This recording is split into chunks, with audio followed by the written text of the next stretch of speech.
C'est un trafic qui se développe très inquiétant pour les apiculteurs. Le vol de ruches et d'essaims d'abeilles qui sont ensuite revendus.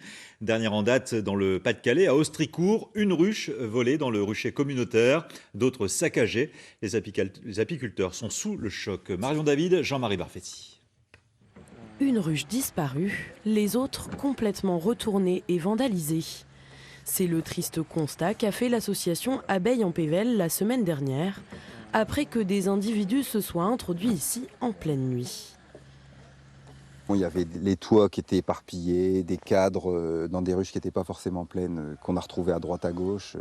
Voilà, c'est un peu. Ils ont fait l'inventaire, ils ont un peu retourné sans faire attention au matériel qu'il y avait ici. Les abeilles, à partir du moment où on vient les manipuler et qu'on ne fait pas attention, on peut tuer la reine, on peut avoir des dégâts sur la colonie peut partir si jamais elle est trop dérangée. Ce rucher au pied du terri Saint-Éloi est particulier car communautaire. Les apiculteurs ne sont pas professionnels, ils adhèrent à l'association puis s'occupent ensemble des abeilles et profitent de leur passion, sans penser une seconde à ce risque d'un nouveau genre. Qui sont ces gens, en tout cas, pas des apiculteurs. Les apiculteurs ne se volent pas entre eux. C'est tout le travail d'une année qui est mis à mal.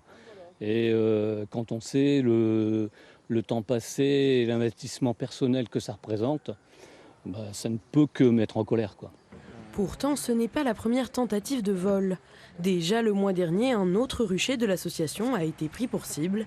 En ce moment, il y a une pénurie de colonies d'abeilles. Il est difficile de s'en procurer. Il y a un trafic. Pourquoi? Parce que ça coûte 250 € et que vous regardez dans les journaux, y compris les journaux spécialisés, il y a des demandes en quantité, surtout au début de printemps comme ici. Abeilles en Pévèle pense même à installer une caméra à détecteur de mouvement dans ses ruchers.